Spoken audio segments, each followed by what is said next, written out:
दोस्तों, उम्मीद है कि आप सबकी मैट्रिक परीक्षा का तैयारी ठीक ठाक ढंग से चल रहा होगा और आप सबको पता होना चाहिए कि आपके मैट्रिक के परीक्षा के लिए बिहार बोर्ड ने मॉडल पेपर भी जारी कर दिया है। आप यदि अभी तक मॉडल पेपर की प्रैक्टिस नहीं किए हैं, मॉडल पेपर नहीं देखे हैं, तो जितना जल्दी हो सके देख लें। आज मैं आपके सामने लेकर के आया हूँ मैट्रिक परीक्षा का साइंस का मॉडल सेट। विद्यार्थियों, ये आपके लिए बहुत बेहतरीन मौका है कि आप जान पाएंगे कि किस तरह से आपका एग्जाम पैटर्न है, कैसे परीक्षा हॉल में एग्जाम्स के लिए पूछे जाएंगे प्रश्न, कैसा क्वेश्चन पेपर रहेगा, किस तरीके से पूछे जाते हैं। पूरा वीडियो देखें शुरू से लेकर अंत तक।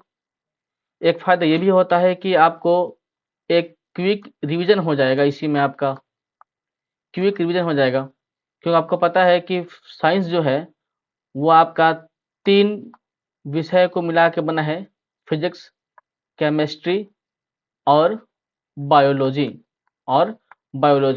अगर ये आप पूरा देख लेते हैं तो आपका एक क्विक रिवीजन भी हो जाएगा इन तीनों विषय का, और साथ ही साथ आपको ये भी पता चल जाएगा कि एग्जाम का पैटर्न क्या है, किस तरह से पूछा जाता है। चलिए, तो देर ना करते मैं आगे बढ़ता हूँ। और एक बताओ, इसे आप जरूर पढ़ लेंगे, जो लिखा हुआ है परीक्षार्थियों के लिए निर्देश, इसे आप जरूर पढ़ लेंगे। मैं इसे हल्का हल्का और बता दे रहा हूँ कि परीक्षार्थी यथासंभव अपने शब्दों में उत्तर दें, और क्या क्या लिखा हुआ है कि परीक्षार्थी ओएमआर उत्तर पत्रक पर अपना प्रश्न पुस्तिका क्रमांक 10 अंकों का वो लिख लें। ये सब आपको एग्जाम हॉल में जाने से पहले पढ़ लेना है ना। पढ़ लेना। बहुत बच्चे नहीं पढ़ते हैं, लेकिन कभी कभी उनके साथ कोई टेक्निकल मिस्टेक हो जाता है तो उनको बाद में लगता है कि हम पढ़ लेते तो अच्छा रहता। आप इसे पढ़ लेंगे, ठीक है। हम चलते हैं अपने प्रश्न पर। आप इसे पढ़ लेंगे, हम अपने चलते हैं प्रश्न पर। और साथियों, आप अपने दोस्तों तक इस सेशन को, इस वीडियो को जितना जल्द से जल्द हो सके शेयर कर दो। बहुत इंपॉर्टेंट होने वाला है, बहुत फायदेमंद साबित होने वाला है ये वीडियो। सबको पता चलना चाहिए कि क्या परीक्षा पैटर्न है, किस तरह से पूछा जाता है। ऐसा ना हो कि डायरेक्ट एग्जाम में जाने के बाद पता चले किस तरह का परीक्षा पैटर्न है और इस तरह से पूछा जाता है। जो पहले से जानकर रहेगा वो ज़्यादा फायदा उठाएगा, जो एग्जाम में सीधा देखेगा, एग्जाम हॉल में देखेगा, उसे तो दिक्कत होनी ही होना है। तो ठीक है, मैं आप लोग को गाइड कर रहा हूँ। आप जितना जल्दी हो सके अपने साथियों तक शेयर कर दीजिए इस सेशन को, है ना। और अगर आप मेरे वीडियो पर नए हैं, मेरे चैनल पर नए हैं, तो आप उसे सब्सक्राइब भी कर लेंगे। ठीक है, आइए पहला सवाल देखते हैं हम लोग। पहला सवाल है, समतल दर्पण की फोकस दूरी होती है। आप ये बताओ, समतल दर्पण किसे कहते हैं। आप दर्पण तो पढ़ाई होगा, मैंने कहा था कि क्विक रिवीजन आपका हो जाएगा, है ना। समतल दर्पण किसे कहते हैं, है ना। आपने 3 दर्पण पढ़ा होगा ना, उत्तल दर्पण, अवतल दर्पण, समतल दर्पण, है। तो समतल दर्पण किसे कहते हैं, वही दर्पण जिसमें चेहरा देखने का काम होता है ना। तो समतल दर्पण की फोकस दूरी आपका हो जाएगा अनंत। क्या हो जाएगा आपका, अनंत। एक का ऑप्शन का हो जाएगा, एक का सी। ठीक है। और ये दूसरा, वास्तविक प्रतिबिंब दर्पण के किस ओर बनते हैं। वास्तविक प्रतिबिंब दर्पण के किस ओर बनते हैं। चलिए, इसका सही उत्तर है, आप भी मन ही मन में अपना उत्तर देना, है ना। और कमेंट बताने कि आप कितना कर पाए हो, है ना। कुल हम 80 सवाल आपके सामने ऑब्जेक्टिव लेकर के आए हैं। ये पूरा ऑब्जेक्टिव मतलब मैं क्लियर कर दूंगा इस वीडियो में, क्योंकि सब्जेक्टिव करने लगूंगा तो फिर तो बहुत समय निकल जाएगा इसमें। तो आप अपने मन में या कहीं पर लिख करके जो भी हो, आप उत्तर देकर बताना मुझे कि कितना नंबर आप ला रहे हो, ठीक है। वास्तविक प्रतिबिंब दर्पण के किस ओर बनते हैं, दर्पण के आगे। साथियों, कभी कभी एग्जाम में ऐसा नहीं रहता है, दर्पण के आगे नहीं रहेगा, रहेगा दर्पण के सामने। तो वही बात है ना, वही बात है। दर्पण के सामने कहिए, दर्पण के आगे कहिए, बहुत तरह से हम, ठीक है। तो वास्तविक प्रतिबिंब दर्पण के किस ओर बनते हैं, दर्पण के आगे। चलिए, सवाल नंबर 3 देखते हैं। सवाल नंबर 3 देखते हैं। चलिए, यदि आप तनकोण अच्छे से समझना है, मैं कोई जल्दबाजी नहीं करूंगा, हालांकि वीडियो लंबा हो सकता है। आप चूंकि विद्यार्थी हैं, आप सिंसियर होकर पढ़ रहे हैं, आप बढ़िया से तैयारी कर रहे हैं, तो इस वीडियो को आप बिना स्किप किए देखना, है ना, बिना स्किप किए देखना, ताकि आपको ज़्यादा से ज़्यादा फायदा हो सके। ये ऐसे मैं टिक लगाने चलूँ तो मैं तो 80 क्वेश्चन को मैं तो तुरंत कर दूंगा, मतलब 10 मिनट में कर दूंगा, लेकिन ऐसा नहीं है कि आपको फायदा भी हो जाएगा, उससे कोई फायदा नहीं होगा, फिर क्योंकि रिवीजन का फायदा नहीं मिलने वाला। मैं आपको थोड़ा समझाता भी चलूंगा, ये ज़्यादा फायदेमंद साबित होगा आपके लिए, ठीक है। चलिए, यदि आपतन कोण, है ना, यदि यदि आपतन कोण 30 डिग्री हो तो परावर्तित किरण और आपतित किरण के बीच का कोण क्या होगा? समझिए आपतन कोण। चलिए मैं एक चित्र बनाता हूँ। ये आपका हो गया समतल, ये हो गया, ये इसे क्या बोलेंगे, इसे क्या बोलेंगे, इसे बोलेंगे, एक मिनट रुक जाओ, यहाँ लेता हूँ ऐसे। ये हो गया आपका आपतित किरण, ये हो गया परावर्तित किरण, और ये हो गया आपतन बिंदु पर खींचा गया विलंब। तो आपका ये हुआ आपतन कोण, यह 30 डिग्री का। चलो ये 30 डिग्री, ये तो क्लियर हो गया आपको, ये 30 डिग्री है। सवाल आप पढ़िए, यदि आपतन कोण 30 डिग्री हो तो परावर्तित किरण यानी ये वाला परावर्तित किरण एवं आपतित किरण यानी कि ये वाला, इनके बीच का कोण क्या होगा? आपको दिया है सिर्फ ये, अब पूछ रहा है इनके बीच, मतलब इन दोनों का कोण पूछ रहा है। तो आपने पढ़ा था ना, आपतन कोण परिवर्तन कोण के बराबर होता है, यानी जितना आपतन कोण होगा उतना परिवर्तन कोण होगा। तो जितना आपतन कोण 30 डिग्री, तो 30 डिग्री यहाँ भी होगा परिवर्तन कोण में। अच्छा पूछ रहा है दोनों को मिला करके, दोनों को 30 और 30 जोड़ेंगे तो कितना आ जाएगा 60 डिग्री, यानी कि सही उत्तर आपका क्या हो गया, ये डी वाला है ना, डी। चलिए अब आगे बढ़ते हैं, मैंने कहा ही था आप लोग ढंग ढंग से देखेंगे, ध्यान से समझेंगे और आगे बढ़ते जाएंगे। चलिए अगला सवाल है, एक दर्पण पर आपतित किरण पर का आपतित प्रकाश की चाल सी है, दर्पण पर पड़ने वाली, दर्पण पर आने वाली यानी कि आपतित प्रकाश चाल सी है, तो परावर्तित प्रकाश की चाल क्या होगी? ये तो बड़ा कॉमन सेंस वाला सवाल है ना। ये रहा आपका दर्पण और आने की चाल सी है, तो जाने की क्या होगी? भैया जिस चाल से आ रही है वही चाल से जाएगी, है तो सीधी सी बात। आ रही थी जितनी का स्पीड में, वही स्पीड से जाएगी। ऐसा थोड़ी हो है कि आने का स्पीड कुछ और रहेगा, जाने का स्पीड कुछ और हो जाएगा, नहीं ना। जिस स्पीड से दर्पण पर प्रकाश आपतित हुई थी उसी परावर्तित भी होगी उसी स्पीड से, है ना। तो चलो 4 का क्या हो जाएगा आपका, डी, है ना। चलिए आगे बढ़ते हैं दोस्तों। चलिए सेशन अच्छा लगे तो आप लाइक सब्सक्राइब कर देंगे, कमेंट भी कर देंगे और अपने दोस्तों को शेयर भी कर देंगे। यही हम लोगों का असल में तपस्या का फल होता है, आपका सब्सक्राइब करना, आपका लाइक करना और आपका कमेंट करना। मोटिवेशन वहां से मिलता है कि हम कुछ तो दे पा रहे हैं। चलिए, गोलीय दर्पण में कार्तीय चिन्ह परिपाटी के अनुसार मूल बिंदु लिया जाता है। मूल बिंदु कहाँ होता है? आप पढ़े होंगे स्कूल में, ट्यूशन में, जहां भी हो। तो ये आपका गोलीय दर्पण हो गया, ये आपका पता है ना, ये ध्रुव है ना। तो ये क्या कहता है, ये गोलीय दर्पण में कार्तीय चिन्ह परिपाटी के अनुसार मूल बिंदु लिया जाता है। कहाँ भाई? ये ध्रुव है, ये यहाँ है ना, ध्रुव पर लिया जाता है। चलो ये आपका सही उत्तर हो गया सी।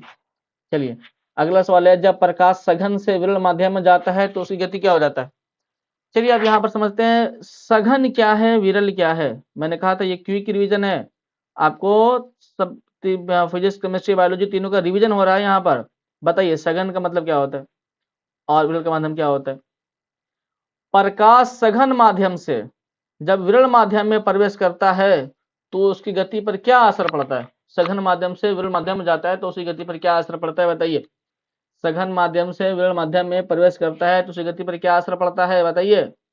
सघन माध्यम है ना, ऐसे समझ लो, ऐसे समझ लो, सघन माध्यम जो थोड़ा कठिन माध्यम है, यूं समझ लो कि प्रकाश पानी से चल के आ रहा है, पानी सघन है वायु की तुलना में, और वायु में जा रहा है। तो पानी में उसका स्पीड कम थी, जैसी वायु में आएगा स्पीड उसकी बढ़ जाएगी। विरल मतलब आसान माध्यम, प्रकाश को चलने के लिए आसान माध्यम। मैंने आपको आसान भाषा में समझाने का प्रयास किया है कि सघन को थोड़ा आप मुश्किल समझ लीजिए, विरल को आप आसान समझ लीजिए, है ना। तो जैसे ही पानी में प्रकाश चल रही थी और पानी से ज्यों ही आपका हवा में आएगा, वायु में आएगा, तो उसका गति बढ़ जाएगा, क्योंकि सघन से विरल माध्यम आ रही तो हम लोग क्या कहेंगे, जब प्रकाश सघन से विरल माध्यम जाती है तो बढ़ जाती है ना। चलिए चलिए अब आगे बढ़ते हैं। चलिए अगला अगला सवाल है आपका, आप अपवर्तन के कारण कौन सी राशि बदलती है?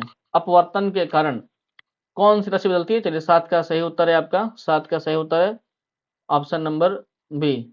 चलिए अब आते हैं हम लोग सवाल नंबर 8 के ऊपर। सवाल नंबर 8 के ऊपर, 50 सेंटीमीटर फोकस दूरी वाले लेंस की शक्ति क्या होगी? शक्ति मतलब क्षमता, शक्ति मतलब क्षमता, लेंस की क्षमता क्या होगा? अब बताएं, लेंस की शक्ति P क्या होता है? Formula 1/f, P = 1/f। है ना। कैसे निकालेंगे? 50 सेंटीमीटर फोकस दूर दिया हुआ है लेंस की क्षमता, लेंस की फोकस दूर दिया हुआ है लेंस का, तो हमको क्षमता निकाल देना है। तो आपको ना एक बात ध्यान रखना होता है ना, एक बात ध्यान रखना होता है कि अगर आपका फोकस दूरी सेंटीमीटर में है, किसमें? सेंटीमीटर में है, तो पहले फोकस दूरी का बदलिए और मीटर बनाइए।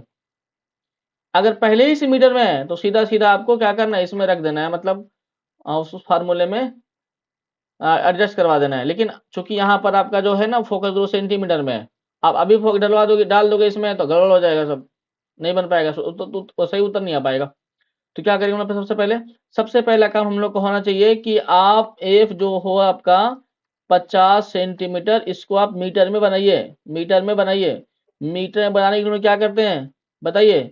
100 से डिवाइड करते हैं। 50 दूना 50 टू द 100, यानी आपका एफ कितना आ गया? 1/2। ठीक है, अब आप यहाँ रखो, अब आप यहाँ रखो। चलो मैं यहाँ करता हूँ, यहाँ करता हूँ। तो P इक्वल टू 1, चलिए अब एफ यहाँ पे है 1/2, 1/2 सही से लिखा ना, 1/2। ठीक है, 1/2 इसमें ना, इसको 8 समझना, 2 है ये। ठीक है, अब क्या होगा? आपको पढ़ा नहीं है मोटी लकीर है कॉन्सेप्ट? ठीक है, तो ये हल होगा तो ऐसे हो जाएगा, इक्वल टू 1/1 इंटू 2 जाएगा ऊपर, 1 आएगा नीचे, कितना जाएगा? 2 1 जा 2 अपॉन 1 1 जा 1, कितना जाएगा? 2 इन 2 डायरेक्ट से उत्तर हो गया, है ना। तो आप इस एक ऑब्जेक्टिव के पढ़ने से आप जो है ये एक तरह का आपने ये न्यूमेरिकल सीख लिया। अब कितना भी रहे, सेंटीमीटर हो मीटर हो, आप सभी का क्षमता निकाल देंगे। ठीक है, क्योंकि मैंने कहा ही था कि एक क्विक रिवीजन क्लास है। चलिए अब आगे बढ़ते हैं। अगला सवाल है आपके सामने, तैलीय कागज होता है कैसा? कैसा होता है तैलीय कागज? पारदर्शक होता है, अपारदर्शक होता है, पारभाषक होता है। चलिए समझते हैं। पारदर्शक मतलब जिससे होकर के प्रकाश पूरा का पूरा पार कर जाए, पारदर्शक। अपारदर्शक मतलब जिससे प्रकाश पार ही ना कर पाए, बिल्कुल भी नहीं, उसको कहेंगे अपारदर्शक। लेकिन तैलीय कागज, तेल से भीगा हुआ कागज जो होता है, प्रकाश को हल्का पार करने देता है, पूरा नहीं, हल्का, मतलब प्रकाश पार करेगा, कंप्लीट रूप से नहीं लेकिन करेगा। तो इसके लिए शब्द बना है पारभाषक, है ना। इसको अर्ध पारदर्शी भी कह सकते हैं, अगर रहे तो ऑप्शन में तो अर्ध पारदर्शी भी लगा सकते हैं आप। वैसे यहाँ पर पारभाषक है तो 9 का हो जाएगा आपका सी, 9 का सी। चलिए आगे चलते हैं हम लोग। प्रकाश की चाल न्यूनतम होती है, सबसे कम होती है, सबसे कम होती है, तो सबसे कम कहाँ होगी? एकदम से सघन सघन में, जो भी सघन होगा वही लगा दिए टिक इसमें, जो सघन होगा। चलिए चलिए सबसे सघन कौन है ढूंढिए। देखिए निर्वात बिल्कुल भी विरल है, उसे हल्का सघन वायु होता है, और इससे हल्का सघन जल होता है, और सबसे ज्यादा सघन आपका कांच है। तो प्रकाश की न्यूनतम चल कहाँ होगी? कांच में। ठीक है, चलिए आगे बढ़ते हैं। निम्नलिखित में से किस भाग पर मानव नेत्र में किसी वस्तु का प्रतिबिंब बनता है? मनुष्य की आंख में किस भाग पर प्रतिबिंब बनता है बताइए? बड़ा आसान सवाल है ना, बड़ा आसान सवाल है। रेटिना पर, कहाँ? रेटिना पर, जिसको हम लोग हिंदी में दृष्टि पटल कहते हैं, इंग्लिश में रेटिना लिखा हुआ है ना। तो मनुष्य के नेत्र में किस भाग पर प्रतिबिंब बनता है? तो रेटिना पर, दृष्टि पटल पर, है ना। चलिए आगे बढ़ते हैं हम लोग। नेत्र का पारदर्शी अग्रभाग क्या कहलाता है? पारदर्शी अग्रभाग, आंख का पारदर्शी मतलब मैं एक चित्र बनाता हूँ, रुकिए। मतलब ये आपका आंख हो गया, और ये आपका जिसे आप देख पाते हैं ना, ये। तो ये जो भाग होता है ना, ये सफेद वाला, ये वाला भाग, ये वाला भाग, ये पूरा जो पूरा भरा हुआ है, इसी कॉर्निया कहते हैं। ये छोड़ के है ना। तो नेत्र का पारदर्शी अग्रभाग क्या कहलाता है? कॉर्निया कहलाता है। चलिए आगे आगे बढ़ते हैं। बाइफोकल लेंस द्वारा कौन सा दोष सुधारा जाता है? किस दोष को बाइफोकल लेंस से, किस दोष को बाइफोकल लेंस से सुधार करेंगे? चलिए मैं इसे बता दे रहा हूँ, जरा दूरदर्शिता आ गई है, जरा दूसरा ऑप्शन नंबर सी, जरा दूरदर्शिता, जरा दूरदर्शिता। दरअसल बाइफोकल लेंस तब लगा जाता है जब उस व्यक्ति में ना नजदीक का नजर आता है ना ही दूर का। तो जब दोनों ही दृष्टि दोष एक ही साथ उत्पन्न हो जाए, तो इस तरह से उसे हम जरा दूरदर्शिता कहते हैं, और इस दोष को दूर करने के लिए जो सबसे उपयुक्त लेंस होता है उसे हम बाइफोकल लेंस कहते हैं, है ना। चलिए ठीक, आगे बढ़ते हैं। चलिए, रॉड्स कोशिकाएं किसके प्रति संवेदनशील होती है? तो रॉड्स कोशिकाएं जो संवेदनशील होती है वो धुंधली रोशनी के प्रति संवेदनशील होती है, धुंधली रोशनी। ठीक है, चलिए आगे बढ़ते हैं हम लोग, आगे बढ़ते हैं। ब्लाइंड स्पॉट में नहीं होता है, क्या नहीं होता है? वही, क्या नहीं होता ब्लाइंड स्पॉट में? यही वाला, यही रॉड्स और कॉन्स। ठीक है, चलिए अब आगे बढ़ते हैं। विद्युत फ्यूज विद्युत धारा के किस प्रभाव पर कार्य करता है? विद्युत फ्यूज विद्युत धारा के उष्मीय प्रभाव पर काम करता है, उष्मीय प्रभाव पर काम करता है। चलिए, किस उपकरण में धन और ऋण का चिन्ह नहीं होता? किस में नहीं होता? न धन का और न ऋण का चिन्ह होता है। किस में नहीं होता है? कुंडली में नहीं होता। चलिए आगे बढ़ते हैं। अगला, निम्नलिखित में कौन सा मात्रक वाट के बराबर होता है? जूल प्रति सेकेंड 18 के। थोड़ा स्पीड चलते हैं क्योंकि अभी 16 मिनट हो चुका है और अभी हम लोग 18 क्वेश्चन ही कर पाए हैं। ठीक है, विद्युत हीटर के तार कुंडली बनी होती है, हीटर के तार कुंडली होती है नाइक्रोम की। चलिए जल्दी करते हैं। टंगस्टन होता है बिजली के बल्ब का। चलिए आगे बढ़ते हैं। चलिए 20 में, कार्य करने की क्षमता क्या कहलाती है? कार्य करने की क्षमता क्या कहलाती है? हाँ? ऊर्जा, कार्य करने की क्षमता ऊर्जा कहलाती है। चलिए आगे बढ़ते हैं। विद्युत धारा की चुंबकीय प्रवाह की खोज किसने की? Option number A, Oersted. चलिए, चुंबकीय बल रेखा की प्रकृति कैसी होती है? चुंबकीय बल रेखा की प्रकृति कैसी होती है? काल्पनिक होती है। चुंबकीय बल रेखा काल्पनिक होती है ना। पढ़ा है ना आपने, ये चुंबक है, इस ओर से इस ओर जाती है, ये वाला, ये रेखा ही काल्पनिक होती है। चलिए, विद्युत धारा उत्पन्न करने की युक्ति क्या क्या कहते हैं? उत्पन्न करना, जो उत्पन्न करता है उसे क्या कहते हैं? धारा उत्पन्न करने वाले को कहते हैं जनरेटर, यानी जनित्र, यही उत्पन्न करता है ना। चलिए अगला, लघु पतन के समय परिपथ का प्रतिरोध क्या होता है? तो लघु पतन के समय परिपथ का प्रतिरोध बहुत कम हो जाता है, बहुत कम, है ना, प्रतिरोध बहुत कम हो जाता है। चलिए नेक्स्ट क्वेश्चन क्या है, अगला क्वेश्चन क्या है? नाभिकीय ऊर्जा प्राप्त करने हेतु आवश्यक तत्व क्या है? जी, किस तत्व से नाभिकीय ऊर्जा प्राप्त होती है? एल्युमिनियम से, क्रोमियम से, हीलियम से? नहीं जी, नहीं, यूरेनियम से होता है, यूरेनियम से। ठीक है, चलिए आगे बढ़ते हैं। प्रकृति में पृथ्वी पर ऊर्जा का मुख्य स्रोत क्या है? बताइए, भूलने की चीज है? सूर्य, ऊर्जा का मुख्य स्रोत सूर्य है। चलिए आगे बढ़ते हैं। निम्न में किसका अर्थ जल होता है? Petro, turbo, nitro, hydro. चलिए, किसका अर्थ जल होता है? हाइड्रो का अर्थ जल होता है ना, हाइड्रो। चलिए, निम्नलिखित में कौन से युग में एकल विस्थापन अभिक्रिया प्रदर्शित करता है? एकल विस्थापन अभिक्रिया प्रदर्शित करता है। अब इसमें तो समय लगेगा ही, जितना भी हम फास्ट चले, कुछ समझाना पड़ेगा तो समय तो देना ही पड़ेगा, वरना आपको फायदा भी नहीं होने वाला। इसका उत्तर है एजी नाइट्रेट, मतलब सिल्वर नाइट्रेट। कहता है विस्थापन अभिक्रिया, विस्थापन क्या है भाई? चलिए बोलते हैं, अच्छा सुनिएगा भाई, समय लगता है, सुनिएगा अच्छा से। किसी भी रासायनिक अभिक्रिया में कोई ऐसा यौगिक आपके साथ आ जाए, मतलब उसके साथ आ जाए जिससे अभिक्रिया करना है, कि उससे ज्यादा अभिक्रियाशील हो, ज्यादा क्रियाशील हो, ज्यादा शक्तिशाली हो इस मामले में, तो क्या करता है कि अपने से कमजोर वाले को विस्थापित कर देता है और खुद वहां पे एडजस्ट हो जाता है। जैसे यहाँ क्वेश्चन में क्या है कि सिल्वर नाइट्रेट में कॉपर भाई साहब आकर के अभिक्रिया कर रहे हैं, तो कॉपर साहब जो है ज्यादा अभिक्रियाशील है किस मामले में? मतलब ज्यादा अभिक्रियाशील किससे? सिल्वर से। तो एजी भैया को हटा देते हैं और खुद ही कॉपर जो है नाइट्रेट के साथ मिल जाते हैं और बनाते हैं कॉपर नाइट्रेट, है ना। आप जीवन में ही समझो ना कि भाई दो फ्रेंड हो, आप लोग दो फ्रेंड हो, एक ए फ्रेंड हो गया, एक बी फ्रेंड हो गया, अच्छी दोस्ती है ना, दोनों में गाढ़ी दोस्ती है भाई, बहुत अच्छी दोस्ती है। एक आदमी आता है सी, एक आदमी आता है सी, है ना, ये पावरफुल है, पैसा इसके पास है, पर्सनालिटी इसके पास है, सब कुछ इसके पास है ना, और ये क्या कर चाहता है? ए से दोस्ती करना चाहता है ना, जबकि ए का दोस्ती किस साथ है? बी के साथ है। लेकिन विधि का विधान वही है कि जो ही सी आया ए से दोस्ती करने के लिए, पता चला इसको पता चला जरूर कि इसका बी दोस्त है, क्या कोई बात नहीं, दोस्त है तो हम तो ज्यादा पावरफुल है, इसको विस्थापित कर दिया, इसको हटा दिया और खुद ही आ गया। ये तो यह तो हाल है जीवन का, ऐसा होता ही है। तो यहाँ भी ऐसा होता है। चलिए, मैंने आपको आपकी भाषा में समझा दिया।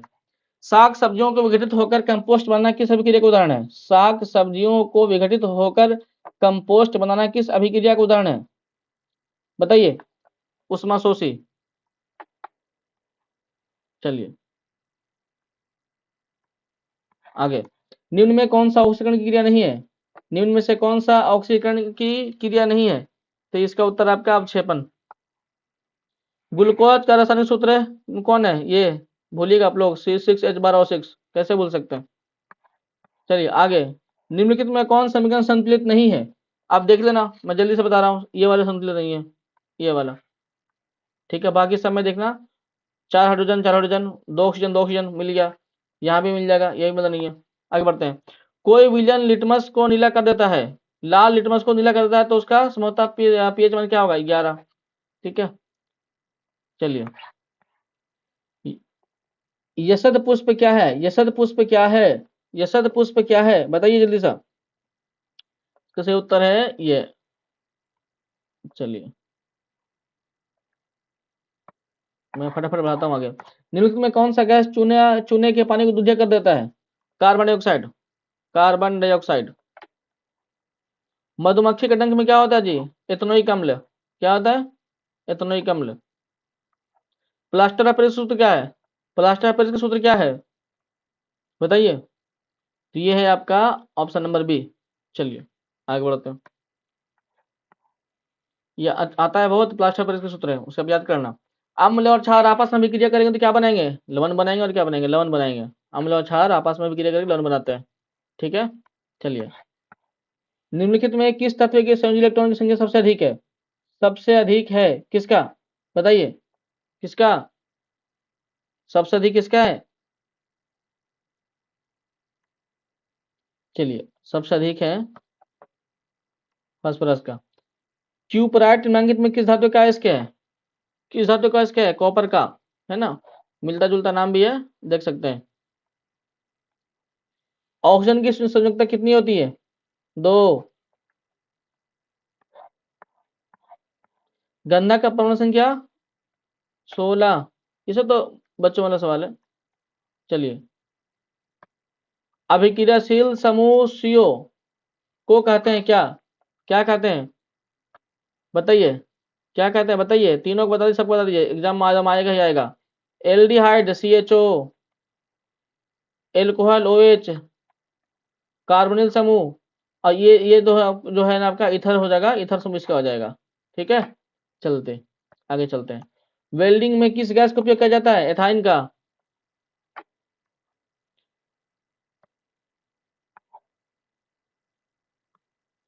कार्बन आवर्त सारणी में किस वर्ग का सदस्य है? Option number D. चलिए। एथाइन में कार्बन कार्बन परमाणु के बीच कितने सहसंयोजक बंधन बने होते हैं? एथाइन में ट्रिपल बॉन्ड होता है, ट्रिपल बॉन्ड। चलिए। निम्नलिखित में कौन सबसे अधिक क्रियाशील हैलोजन है? फ्लोरीन। एफ। आवर्त सारणी में कितने आवर्त होते हैं? कितने आवर्त होते हैं? बताइए, अच्छा सवाल है। Option number C. चलिए। पोटेशियम के परमाणु संख्या 19 है, इसकी संयोजकता क्या होगी? 1, है ना, 1। चलिए। आधुनिक आवर्त सारणी में ऊर्ध्वाधर स्तंभों की संख्या कितनी होती है? 18। 50 का डी। ये सब तो बिल्कुल वन लाइनर है और याद करवाया गया होगा आपको। चलिए, आपको अच्छा लग रहा है तो आप सेशन को शेयर करते जाएंगे, शेयर करते जाएंगे एक दूसरे को, सभी का हेल्प होना चाहिए। निम्नांकित संकेतन द्वारा व्यक्त तत्वों में कौन सा धातु है? Option number B. चलिए। निम्न में वनों पर आधारित उद्योग कौन सा है? कागज उद्योग, टिम्बर उद्योग, लाख उद्योग। इनमें से सभी सभी जो है वन पर ही आधारित हैं। चलिए। सिंचाई के लिए पौधों को ठीक जड़ों के समीप जल पहुंचाने की तकनीक क्या है? एकदम ठीक पौधों के जड़ों के समीप, है ना, इसे कहते हैं टपकन सिंचाई, है ना, टपकन सिंचाई। चलिए, अगला सवाल है। उत्तराखंड में उत्तराखंड में चिपको आंदोलन किस वर्ष में आरंभ हुआ था? चिपको आंदोलन किस वर्ष में आरंभ हुआ था बताइए? 1973। 1973। चलिए, कवक में पोषण की कौन सी विधि अपनाई जाती है? मृतपोषी। चलिए चलिए आगे है, निम्न में से कौन एक जैविक प्रक्रम द्वारा अपघटित होने वाला पदार्थ है? जैविक प्रक्रम द्वारा, है ना, जैविक प्रक्रम द्वारा अपघटित होने वाला पदार्थ। ठीक है, मृत घास और पत्ते। मनुष्य की पाचन क्रिया कहाँ शुरू होती है? लो जी, रोज खाते हैं आप लोग, बताइए। हम भी खाते हैं, हाँ, आप लोग भी रोज खाते हैं, बताइए कहाँ से पचना शुरू होता है? सीधी सी बात है, आप कहाँ से शुरू करते हैं? मुंह से शुरू करते हैं, मुख से, है ना, दांत से पीस पीस के महीन कर देते हैं। तो शुरुआत तो यहीं से होना चाहिए, बिल्कुल यहीं से होता है। सजीव में पाया जाने वाला प्रक्रम कौन सा है? सजीव में, जो सजीव होंगे सांस लेंगे ही, पोषण होगा ही, उनका प्रजनन होता ही है। तो सभी के सभी, है ना, सभी के सभी सजीव में पाए जाने वाले जल प्रक्रम इनमें सभी। किण्वन प्रक्रिया किसमें होती है? इष्ट में होती है, किण्वन इष्ट में होती है। चलिए आगे बढ़ते हैं, जल्दी करते हैं। वायवीय श्वसन क्रिया में निम्नलिखित में से किस गैस का प्रयोग होता है? जब वायवीय है, सीधी सी बात, जब वायवीय जुड़ा हुआ है तो वायु से, यानी ऑक्सीजन से। चलिए, कोश के ईंधन किसे कहा जाता है? ग्लूकोज को कहा जाता है, कोश के अंदर ग्लूकोज को कहा जाता है। पौधों में वाष्पोत्सर्जन कहाँ होता है? पत्ती में होता है जी, पत्ती में रंध्र होते हैं, छोटे छोटे छिद्र होते हैं, आपको दिखाई नहीं देगा, तो उन छिद्रों से ही पौधों में वाष्पोत्सर्जन होता है ना, पत्तियों में रंध्रों के माध्यम से पौधों में वाष्पोत्सर्जन होता है। मानव हृदय किस तंत्र का भाग है? हृदय किस तंत्र का भाग है? क्या काम है? परिसंचरण तंत्र है, मतलब रक्त का आदान प्रदान करना, परिसंचरण करना ही मनुष्य के हृदय काम है, तो ये परिसंचरण तंत्र का भाग है। निम्नलिखित में से किस में कौन रक्त का थक्का बनाने में सहायक करता है? रक्त का थक्का बनाने में सहायक करता है फाइब्रोनोजिन। फाइब्रोनोजिन पादप अवशिष्ट संचित होता है, कहाँ भाई? पादप अवशिष्ट संचित रहते हैं, कहाँ? कोश के रिक्तिकाओं में, कोश के रिक्तिकाओं में। 65 आ चुके हम लोग, बस थोड़ा सा और बच रहा है, 5 मिनट का और मामला होगा, ज्यादा नहीं। चलिए, अरे भागो ना जी। एमिनो अम्ल का विखंडन से क्या बनता है? सीधी सी बात है, एमिनो अमोनिया, है ना, सुनने में ठीक ठाक लग रहा है, एमिनो अमोनिया, है ना, एमिनो अमोनिया। तो इसका हो गया सी ऑप्शन नंबर। चलिए आगे बढ़ते हैं। वृक्क का प्रधान कार्य क्या है? उत्सर्जन करना, है ना, उत्सर्जन करना। इनमें से कौन पादप हार्मोन है? पादप कौन है, समझिए बात को, पादप कौन है जी? ये है साइटोकाइनिन, ये है पादप हार्मोन। ठीक है, बाकी एस्ट्रोजन तो नर हार्मोन है गया, थायरोक्सिन तो इंसानों में होता है, इंसुलिन इंसानों में होता है, ये होता है पौधों में। चलिए, फलों को पकाने वाला, फलों को कौन पकाता है? कौन पकाता है? एथिलीन। चलिए फटाफट फटाफट आगे बढ़ते हैं। मनुष्य के कपाल तंत्रिकाओं में, मनुष्य में कपाल तंत्रिकाओं की संख्या कितनी होती है? 12 जोड़ी। रुधिर चाप नियंत्रित करता है, कौन करता है? कौन करता है? एड्रिनल द्वारा, एड्रिनल द्वारा। हाइड्रा में प्रजनन विधि किस विधि से होता है? मुकुलन विधि, मुकुलन विधि। चलिए, पुष्प में नर प्रजनन होता है, किसको कहते हैं? नर प्रजनन कहते हैं पुंकेसर को, पुंकेसर को। ठीक है, चलिए आगे बढ़ते हैं। शुक्राणु बनता है कहाँ? यह भी पूछने की बात है, तो सबको पता होगा, है नहीं, वृषण में। चलिए आगे, जीवों की उत्पत्ति के पहले पृथ्वी पर निम्नलिखित में क्या नहीं था? जीव उत्पन्न नहीं हुए थे। अरे भाई, जीवों के लिए क्या चाहिए? ऑक्सीजन। मतलब कि अगरचे जीवों की उत्पत्ति के पहले नहीं था कुछ, तो सीधी सी बात यही नहीं रहेगा, ऑक्सीजन नहीं रहेगा। हाँ जी, करोड़ों वर्षों के बाद, पृथ्वी के उत्पन्न होने के करोड़ों वर्षों के बाद ऑक्सीजन की उत्पत्ति हुई थी। वो कुछ पौधे उत्पन्न हुए थे ना, उन्हीं पौधों से फिर ऑक्सीजन का उत्पत्ति हुआ था। कभी मौका मिले तो बताऊंगा। आर्कियोप्टेरिक्स के संबंध में निम्नलिखित में कौन कथन सत्य है? आइए, इसमें से कथन यह है कि इसके जबड़े में दांत और उंगलियों में नख थे। चलिए आगे बढ़ते हैं। निम्नलिखित में से कौन प्राणी अपना लिंग बदल सकते हैं? चलिए, लिंग बदल सकते हैं। घोंघे ऐसा कर सकते हैं जी, आप नहीं कर सकते, नहीं आप नहीं, घोंघे ऐसा कर सकते हैं। निम्नलिखित में से कौन पर्यावरण के अंतर्गत आते हैं? जल मंडल, स्थल मंडल, वायुमंडल, या सभी? तो सभी आते हैं, सभी तो पर्यावरण के हिस्से हैं ना, जल हो, स्थल हो, वायु हो, सबके सभी। चलिए, मैदानी पारिस्थितिक तंत्र में मेढक किस प्रकार का भोगता है? मेढक, पहले समझिए, पहले समझिए, जो उत्पादक होते हैं घास होते हैं, घास को कौन खा जाएगा? घास को कौन खा जाएगा? ये खा जाएगा कीट, अब कीट को कौन खा जाएगा, ये खा जाएंगे मेढक, तो इस तरह से मेढक क्या हो गया, द्वितीयक, है ना, सेकेंडरी। चलिए आखिरी सवाल है, आखिरी सवाल है, निम्नलिखित में कौन एक जैविक निम्नलिखित में कौन एक जैव अनिम्नीकरणीय पदार्थ है ना, यह है डीडीटी, डीडीटी। चलिए, तो इस तरह से हमने दोस्तों मॉडल सेट का साइंस भाग हमने कंप्लीट कर लिया है। आप कमेंट करें, बताएं कैसा लगा आपको। आप चाहेंगे तो मैं और इस तरह से और भी सभी मॉडल सेट का मैं सभी का ऑब्जेक्टिव करवा दूंगा, सब्जेक्टिव भी करवा दूंगा अगर आप कहें तो, बस उसके लिए आपको कमेंट करना होगा। चलिए, आप इस वीडियो को आई होप कि आप एंजॉय किए होंगे, आप अपने दोस्तों तक शेयर कर दीजिए, सभी लोग लाइक कर लीजिए, सब्सक्राइब कर लीजिए, ताकि इस तरह से मैं जब भी वीडियो बनाऊं तो आपका सीधा सीधा जाए और आपके बोर्ड के एग्जाम की तैयारी बेहतर ढंग से हो पाए। और हाँ, डोंट फॉरगेट द टारगेट, आपका टारगेट है 400 प्लस स्कोर करना है, तो उसके लिए क्या करना होगा, आपको ठीक ढंग से पढ़ाई करनी होगी। ठीक है, तो आप सब्सक्राइब कर लीजिए चैनल को। ठीक है, मिलते हैं फिर अगली वीडियो में। Thank you, thanks a lot.